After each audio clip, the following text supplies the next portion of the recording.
नमस्कार दोस्तों, मैं कैरी कोड माइन में आप लोगों का स्वागत करता हूं। आज इस वीडियो में मैं बात करने जा रहा हूं कि कैसे हम लोग आईटी इंडस्ट्री में जॉब प्रोफाइल को एक टेक्नोलॉजी से दूसरी टेक्नोलॉजी पे शिफ्ट कर सकते हैं। राइट। जो लोगों को 5-6 साल एक ही टेक्नोलॉजी पे काम करते हुए हो गया है और वो लोग चाहते हैं कि भाई अब मैं किसी और टेक्नोलॉजी पे काम करूं, तो कैसे स्टेप बाय स्टेप वो लोग अपने करियर को रीशेप कर सकते हैं। और ये वीडियो उन लोगों के लिए बहुत इंपॉर्टेंट है जो लोग इस पेंडेमिक में अपनी जॉब को लूज़ कर गए हैं और वो चाहते हैं कि भाई एक फ्रेश स्टार्ट किया जाए किसी और टेक्नोलॉजी के अंदर। तो उनके लिए भी ये वीडियो बहुत ही ज़्यादा इंपॉर्टेंट होने वाली है।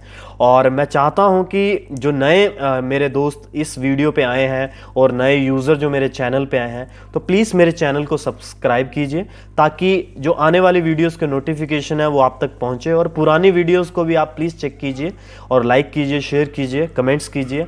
तो आइए शुरुआत करते हैं कि कैसे भाई मैं एक टेक्नोलॉजी से दूसरी टेक्नोलॉजी पे शिफ्ट कर सकता हूं। तो सबसे पहला चीज़ है कि आपको ये डिसाइड करना है कि किस टेक्नोलॉजी में या फिर क्या काम आपको करना है। राइट। बहुत सारी नई टेक्नोलॉजीज़ हैं, बहुत सारे जॉब ऑप्शंस हैं। राइट। बहुत ही तरीके का काम है। तो सबसे पहले तो आपको ये डिसाइड करना है कि कौन सी टेक्नोलॉजी या फिर कौन सा काम आपको करना है। राइट। तो ये आपने डिसाइड कर लिया कि भाई क्या काम मुझे करना है। अब दूसरा पॉइंट जो है वो ये है कि भाई मुझे अभी चेक करना है कि इस जॉब प्रोफाइल के लिए कौन से टॉपिक्स या फिर कौन से टूल्स या कौन सी प्रोग्रामिंग लैंग्वेज या क्या चीज़ मुझे सीखनी चाहिए। राइट। तो दूसरा पॉइंट ये हो गया कि भाई अब मुझे पता करना है कि भाई कैसे और क्या चीज़ चाहिए मुझे इस जॉब को करने के लिए। राइट। तो वो आपको कहाँ से मिलेगी, ये लिस्ट कहाँ से मिलेगी? उसके लिए सबसे इजी जो वे है वो है कि आप जॉब सीकिंग वेबसाइट होती हैं। राइट। naukri.com हो गया, आपकी हाईरिस्ट हो गया और आपकी shine.com हो गया, बहुत सारी ऐसी वेबसाइट है। आप वहाँ पे जाइए, चेक कीजिए कि भाई एआई डेवलपर के लिए या फिर ये मशीन लर्निंग के लिए, डाटा साइंस के लिए क्या क्या स्किल सेट की ज़रूरत होती है। तो आप उनको पढ़िए अच्छे से और देखिए कि भाई अब 3 स्टेप हो गए। राइट। आपने स्किल सेट पता चल गया आपको कि कौन सी स्किल चाहिए। राइट। अब काम आता है कि अब आप तैयारी कर सकते हैं। तो सबसे पहला इंपॉर्टेंट पॉइंट है तैयारी में, तो वो ये है कि आपको थ्योरेटिकल नॉलेज तो कंप्लीट होनी ही चाहिए। आपको सबसे पहले थ्योरेटिकल नॉलेज की तैयारी करनी है। राइट। इंटरव्यूज के अंदर आपसे थ्योरेटिकल नॉलेज आपकी चेक की जाएगी सबसे पहले कि आपको थ्योरेटिकल नॉलेज है कि नहीं। तो सबसे पहले आपको पूरे टॉपिक क्लियर होने चाहिए कि भाई डेटा साइंस के अंदर क्या चीज़ें होती हैं, एआई के अंदर क्या चीज़ें हैं, क्या थ्योरी है ये प्रॉपर, तो सब आपको वो कंप्लीट पता होना चाहिए। राइट। तो सबसे पहला काम आपने ये करना है कि भाई आपको जो है थ्योरेटिकल नॉलेज और जितने भी कंसेप्ट हैं उसके अंदर वो सारे के सारे आपको क्लियर होने चाहिए। उसके अंदर कोई भी डाउट नहीं होना चाहिए आपको। जो नेक्स्ट है वो क्या चीज़ है कि भाई अब आपने तैयारी कर ली। राइट। और तैयारी किस तरीके से करनी है? तो तैयारी करने का सबसे अच्छा तरीका जो है, सबसे पहला तो है, अगर ये हो सकता है तो अगर आपका कोई नॉन पर्सन या जिसे आप जानते हैं जो आपकी मेंटरशिप कर सके, जो आपको गाइड कर सके, तो कोई ऐसा पर्सन ढूंढिए जो कि ऑलरेडी उस जॉब प्रोफाइल में काम कर रहा है, जो ऑलरेडी उस लाइन के अंदर काम कर रहा है। तो उससे आप बात कीजिए कि क्या क्या मुझे सीखना चाहिए और कौन सी इंपॉर्टेंट चीज़ें हैं जो जिन पे मुझे फोकस करना चाहिए। राइट। क्योंकि किसी भी काम के अंदर 4-5 चीज़ें ही ऐसी होती हैं जो कि बहुत इंपॉर्टेंट होती हैं और वही इंटरव्यूज़ के अंदर पूछा जाता है। तो आप उससे जो है इस चीज़ की नॉलेज ले सकते हैं जो कि आपके लिए बहुत बेनिफिशियल होने वाला है। तो आप उनके पास जाइए, समझिए कि क्या करना है, कैसे करना है, तो वो आपको बहुत सारी इंफॉर्मेशन देंगे। और मैंने भी ऐसे ही अपने करियर को चेंज किया हुआ है।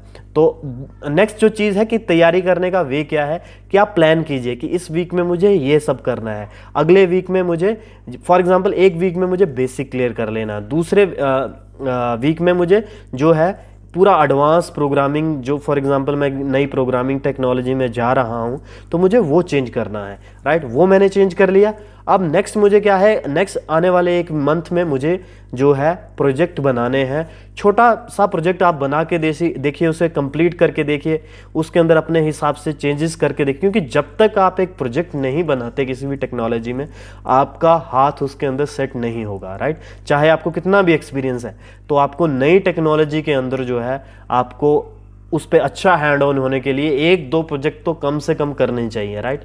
और उसके बाद जब आपको बहुत अच्छा लगता है कि भाई अब मेरा हाथ काफ़ी अच्छा हो चुका है, सभी कंसेप्ट मेरे क्लियर है, तो फिर आपको जो है नेक्स्ट जो टॉपिक है, जो जो मेन टॉपिक है मेरे हिसाब से और मेरा आखिरी पॉइंट भी है, कि आपको इंटरव्यूज़ के लिए डायरेक्ट बड़ी कंपनीज में नहीं जाना चाहिए। सबसे पहले छोटी कंपनी ढूंढिए जो कि जिन्हें कि उस किस्म के काम की ज़रूरत है, राइट। आप अपनी तैयारी अच्छे से कीजिए और इंटरव्यूज़ दीजिए, राइट। आपको बहुत ज़्यादा नॉलेज वहाँ से मिलेगी, राइट। हो सकता है कि एक दो इंटरव्यूज़ में आप रिजेक्ट भी हो जाएं, राइट। तो कोई उसमें बुराई नहीं है रिजेक्शन में, राइट। आपको एटलीस्ट पता चलेगा कि किस किस्म की कमियां हैं हमारे अंदर और उसको कैसे हम लोग जो है कमियों को दूर करके हम लोग जो है अपने काम को बड़ा इजीली जो है डिस्प्ले कर सकते हैं और बड़ी कंपनीज के अंदर इंटरव्यू क्रैक कर सकते हैं, राइट। तो इंटरव्यू ज़रूर दीजिए। एक दो इंटरव्यू अगर रिजेक्शन होती है कोई प्रॉब्लम नहीं है, वो क्वेश्चन जो है उन पे काम कीजिए, अच्छे से उन्हें समझिए कंसेप्ट को, राइट। और इंटरव्यू के अंदर अगर आपको क्वेश्चन नहीं आता है तो प्लीज़ आप आंसर भी उनसे मांग सकते हैं कि क्या आंसर है, या फिर इंटरनेट तो है ही है सबके पास, तो आप आंसर भी ढूंढ सकते हैं। सो मेन चीज़ है कि जब आपको लगता है कि कॉन्फिडेंस आ गया है कि भाई मुझे अब प्रॉपर नॉलेज है सब्जेक्ट की, इस प्रोग्रामिंग लैंग्वेज की प्रॉपर नॉलेज हो चुकी है, तो आप इंटरव्यूज़ दीजिए, राइट। तो आप डेफिनेटली क्रैक करेंगे एक दो इंटरव्यू होने के बाद, अगर आप रेगुलरली मेहनत करते हैं।